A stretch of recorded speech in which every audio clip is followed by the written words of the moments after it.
Erstmals sehen Sie hier in deutscher Übersetzung die in unseren Mainstream-Medien verheimlichte Rede von John F. Kennedy vor der amerikanischen Presse am 27. April 1961 in voller Länge. Es sind 19 Minuten und 37 Sekunden. Er hoffte am Ende seiner Rede, dass mit der Hilfe der amerikanischen Presse der Mensch das sein wird, wozu er geboren ist: frei und unabhängig. Für mich ist dieser Mann ein großes Vorbild und hoffentlich ist er das für uns alle. Er spricht in seiner Rede von einer rund um die Welt bestehenden monolithischen und ruchlosen Verschwörung. Dirk Müller alias Mr. Dax, der recht bekannt ist, behauptet in seinem Buch Machtbeben, dass diese Rede eine Rede gegen den zunehmenden Einfluss Russlands und der Kommunisten auf die amerikanische Öffentlichkeit sei. Im Gegensatz zu ihm zeige ich gleich die gesamte Rede. Würden Sie in Ihrer Rede als US-Präsident vor Russland und den Kommunisten warnen, ohne sie ein einziges Mal beim Namen zu nennen? Sie finden die Worte Russland, Sowjetunion, Kommunismus oder Kommunisten an keiner einzigen Stelle dieser Rede. Wie können die Meinungswächter des Mainstreams trotzdem behaupten, John F. Kennedy habe eine monolithische und ruchlose Verschwörung Russlands und der Kommunisten gemeint? Ganz einfach, sie wollen die Wahrheit von uns fernhalten. John F. Kennedy hielt seine Rede wenige Tage nach der gescheiterten Landung von 1400 vom US-Geheimdienst CIA ausgebildeten und bewaffneten Exilkubanern an der Südwestküste Kubas in der Schweinebucht. Und dies geschah am 17. April 1961, 10 Tage vor seiner Rede, die wir gleich hören. Fidel Castro, der kommunistische Diktator Kubas, sollte vertrieben werden. Und John F. Kennedy entließ nach diesem Fiasko aus gutem Grund den CIA-Chef Alan Welsh Dulles, der von 1993 bis zum 29. November 1961 CIA-Chef war.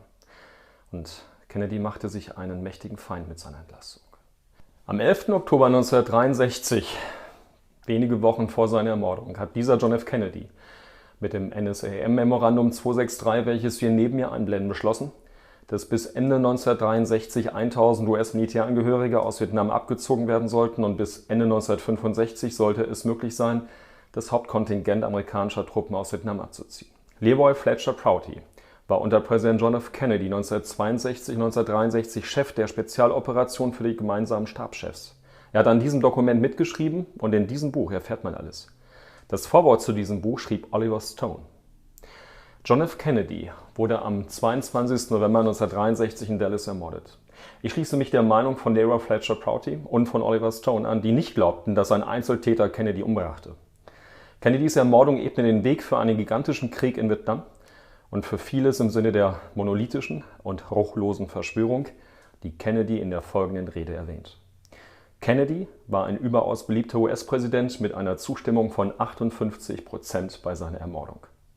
Am 26. Dezember 1977 berichtete die New York Times über ein Dokument, welches neben mir zu sehen ist. Es stammt vom 1. April 1967 und hatte das Ziel, diejenigen in Verruf zu bringen, die Kritik an dem Warren Report äußerten. Dieser Report beschäftigte sich mit der Ermordung von John F. Kennedy am 22. November 1963 und demzufolge sei Lee Harvey Oswald ein Einzeltäter gewesen. Diese These wurde von Alan Welsh Dulles als Mitglied der Kommission von Anfang an mitgetragen. Das war der CIA-Chef, der wie erwähnt von Kennedy am 29. November 1961 keine 2 Jahre vor dem Attentat in Dallas aus dem Amt gejagt wurde. Food for thought. 46% der Amerikaner glaubten nicht an die Einzeltäter-These und deshalb riet die CIA 1967 ihren Agenten, Kritiker der Einzeltäter-These des Warren Reports als Verschwörungstheoretiker zu bezeichnen. Bezahlte Journalisten sollten die Kritiker schlecht machen und ihnen finanzielle Interessen unterstellen. Genau das passiert auch heute mit Daniele Ganser, dem Schweizer Friedensforscher, den ich sehr schätze, mit mir und mit vielen anderen. Oliver Stone sagte am 15. Januar 1992, einen Monat nach dem Start seines Films JFK, hätte Präsident Kennedy weitergelebt, wären die Amerikaner nicht so tief in den Vietnamkrieg hineingezogen worden. Jetzt folgt die Rede von John F. Kennedy in voller Länge mit deutscher Übersetzung. Der Mensch ist heute alles andere als frei und unabhängig. Die Fremdbestimmung und die Täuschung heute hätten John F. Kennedy mehr als schockiert. Ich verneige mich vor diesem großen Mann, aber auch vor Leroy Fletcher Prouty, vor Oliver Stone, vor Daniele Ganser und einem ehemaligen IFO-Präsidenten Hans-Werner Sinn und den vielen, die sich mit ihm und uns allen auf die Wahrheitssuche begeben. Friede ist nur durch Freiheit, Freiheit nur durch Wahrheit möglich. Remarks of the President to the American Newspaper Publishers Association, Waldorf Astoria Hotel, New York City, April 27, 1961. Mr. Chairman, ladies and gentlemen, I appreciate very much your generous invitation to be here tonight. You bear heavy responsibilities these days, and an article I read some time ago reminded me of how particularly heavily the burdens of present-day events bear upon your profession. You may remember that in 1851, the New York Herald Tribune, under the sponsorship and publishing of Horace Greeley, employed as its London correspondent an obscure journalist by the name of Karl Marx. We are told that foreign correspondent Marx, stone broke, and with a family ill and undernourished, constantly appealed to Greeley and managing editor Charles Dana for an increase in his munificent salary of $5 per installment, a salary which he and Ingalls ungratefully labeled as the lousiest petty bourgeois cheating. But when all his financial appeals were refused, Marx looked around for other means of livelihood and fame, eventually terminating his relationship with the Tribune and devoting his talents full-time to the cause that would bequeath to the world the seeds of Leninism, Stalinism, revolution, and the Cold War. If only this capitalistic New York newspaper had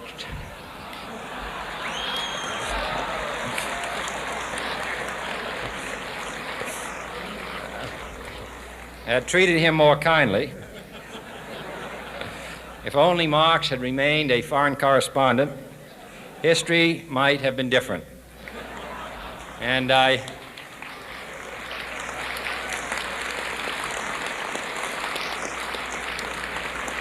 hope all publishers will bear this lesson in mind the next time they receive a poverty-stricken appeal from a small increase in the expense account from an obscure newspaper man.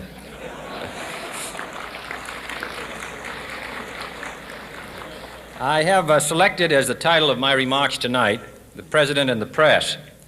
Some may suggest that this would be more naturally worded, "The President versus the Press," but those are not my sentiments tonight. It is true, however, that when a well-known diplomat from another country demanded recently that our State Department repudiate certain newspaper attacks on his colleagues, it was unnecessary for us to reply that this administration was not responsible for the press, for the press had already made it clear that it was not responsible for this administration.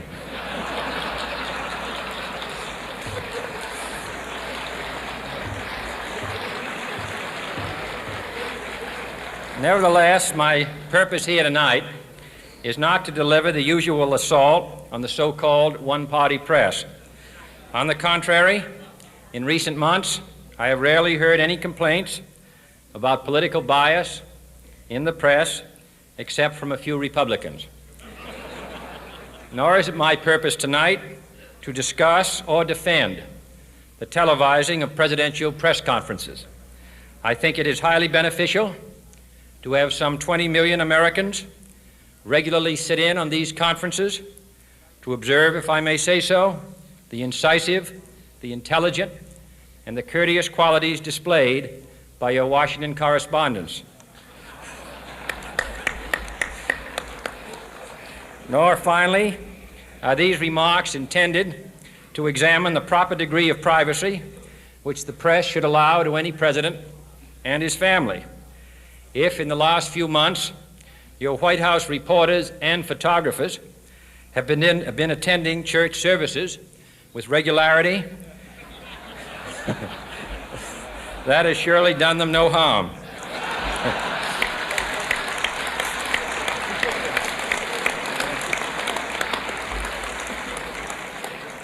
On the other hand, I realize that your staff and wire service photographers may be complaining that they do not enjoy the same green privileges the local golf courses, which they once did.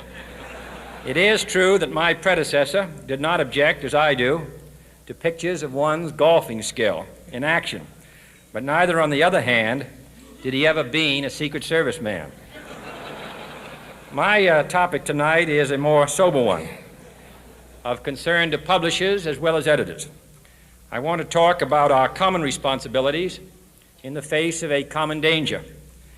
The events of recent weeks may have helped to illuminate that challenge for some, but the dimensions of its threat have loomed large on the horizon for many years. Whatever our hopes may be for the future, for reducing this threat or living with it, there is no escaping either the gravity or the totality of its challenge to our survival and to our security, a challenge that confronts us in unaccustomed ways in every sphere of human activity. This deadly challenge imposes upon our society two requirements of direct concern, both to the press and to the President. Two requirements that may seem almost contradictory in tone, but which must be reconciled and fulfilled if we are to meet this national peril. I refer first to the need for far greater public information, and second, to the need for far greater official secrecy. The very word secrecy is repugnant in a free and open society, and we are, as a people, inherently and historically opposed to secret societies, to secret oaths, and to secret proceedings. We decided long ago that the dangers of excessive and unwarranted concealment of pertinent facts far outweighed the dangers which are cited to justify it. Even today, there is little value in opposing the threat of a closed society by imitating its arbitrary restrictions. Even today, there is little value in ensuring the survival of our nation if our traditions do not survive with it. And there is very grave danger that an announced need for increased security will be seized upon by those anxious to expand its meaning to the very limits of official censorship and concealment. That I do not intend to permit to the extent that it's in my control. And no official of my administration, whether his rank is high or low, civilian or military, should interpret my words here tonight as an excuse to censor the news, to stifle dissent, to cover up our mistakes, or to withhold from the press and the public the facts they deserve to know. But I do ask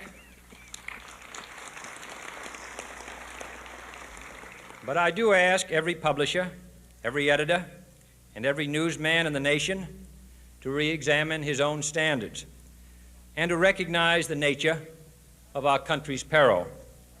In time of war, the government and the press have customarily joined in an effort based largely on self-discipline to prevent unauthorized disclosures to the enemy.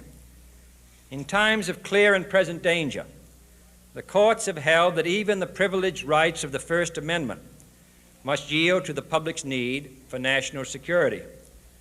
Today, no war has been declared, and however fierce the struggle may be, it may never be declared in the traditional fashion. Our way of life is under attack. Those who make themselves our enemy are advancing around the globe. The survival of our friends is in danger, and yet no war has been declared. No borders have been crossed by marching troops. No missiles have been fired. If the press is awaiting a declaration of war before it imposes the self-discipline of combat conditions, then I can only say that no war ever posed a greater threat to our security. If you are awaiting a finding of clear and present danger, then I can only say that the danger has never been more clear, and its presence has never been more imminent. It requires a change in outlook, a change in tactics, a change in missions by the government, by the people, by every businessman or labor leader, and by every newspaper. For we are opposed around the world by a monolithic and ruthless conspiracy that relies primarily on covert means for expanding its sphere of influence, on infiltration instead of invasion, on subversion instead of elections, on intimidation instead of free choice, on guerrillas by night instead of armies by day.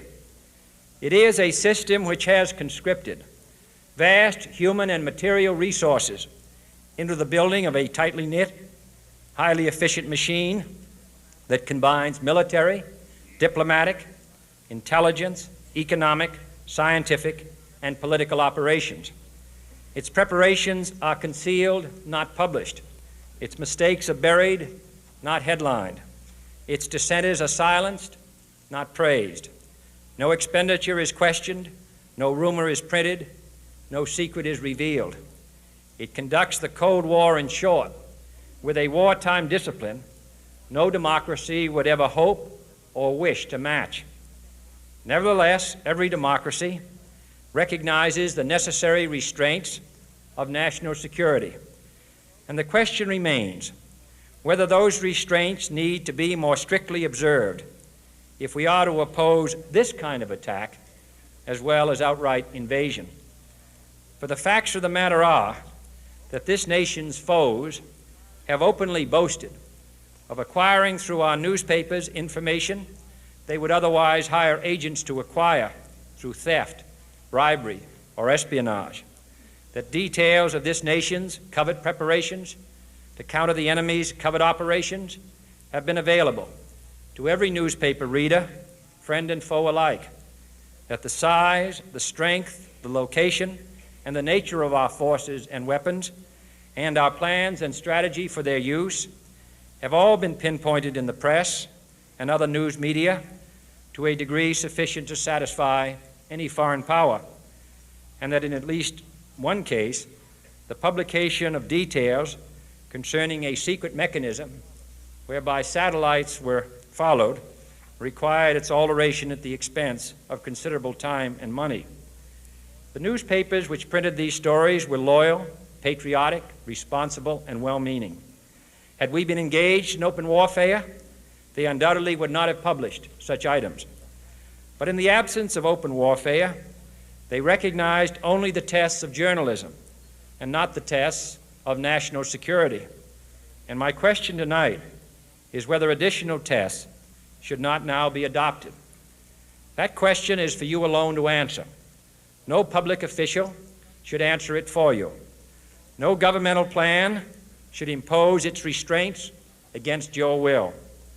But I would be failing in my duty to the nation in considering all of the responsibilities that we now bear and all of the means at hand to meet those responsibilities if I did not commend this problem to your attention and urge its thoughtful consideration. On many earlier occasions I have said, and your newspapers have constantly said, that these are times that appeal to every citizen's sense of sacrifice and self-discipline. They call out to every citizen to weigh his rights and comforts against his obligations to the common good. I cannot now believe that those citizens who serve in the newspaper business consider themselves exempt from that appeal. I have no intention of establishing a new Office of War Information to govern the flow of news. I am not suggesting any new forms of censorship or new types of security classifications. I have no easy answer to the dilemma that I have posed and would not seek to impose it if I had one.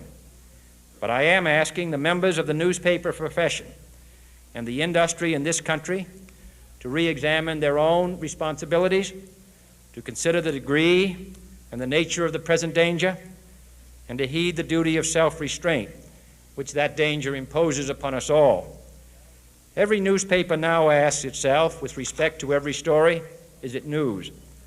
All I suggest is that you add the question, is it in the interest of national security?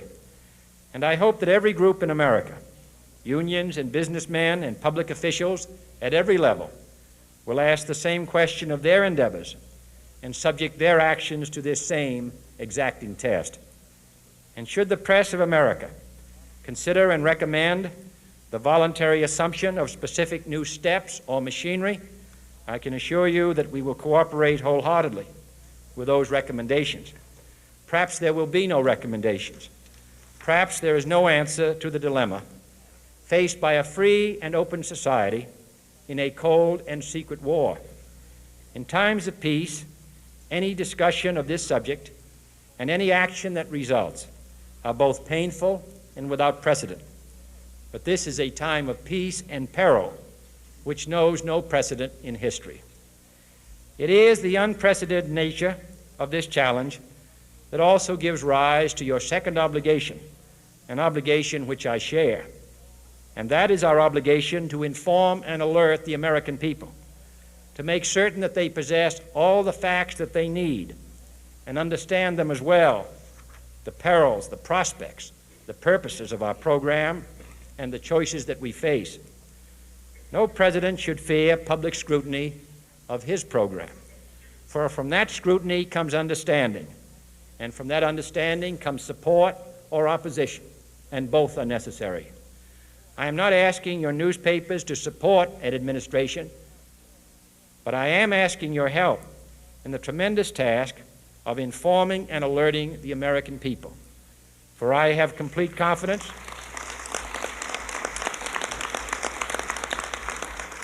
in the response and dedication of our citizens whenever they are fully informed. I not only could not stifle controversy among your readers, I welcome it. This administration intends to be candid about its errors, for as a wise man once said, an error doesn't become a mistake until you refuse to correct it. We intend to accept full responsibility for our errors, and we expect you to point them out when we miss them. Without debate, without criticism, no administration and no country can succeed, and no republic can survive. That is why the Athenian lawmaker Solon decreed it a crime for any citizen to shrink from controversy. And that is why our press was protected by the First Amendment, the only business in America specifically protected by the Constitution, not primarily to amuse and entertain, not to emphasize the trivial and the sentimental, not to simply give the public what it wants, but to inform, to arouse, to reflect, to state our dangers and our opportunities, to indicate our crises and our choices, to lead, mold, educate, and sometimes even anger public opinion. This means greater coverage and analysis of international news, for it is no longer far away and foreign, but close at hand and local. It means greater attention to improved understanding of the news, as well as improved transmission. And it means, finally, that government at all levels must meet its obligation to provide you with the fullest possible information outside the narrowest limits of national security, and we intend to do it. It was early in the 17th century that Francis Bacon remarked on three recent inventions already transforming the world: the compass, gunpowder, and the printing press. Now the links between the nations, first forged by the compass, have made us all citizens of the world, the hopes and threats of one becoming the hopes and threats of us all. In that one world's effort to live together, the evolution of gunpowder to its ultimate limit has warned mankind of the terrible consequences of failure. And so it is to the printing press, to the recorder of man's deeds, the keeper of his conscience, the courier of his news, that we look for strength and assistance, confident that with your help, man will be what he was born to be, free and independent.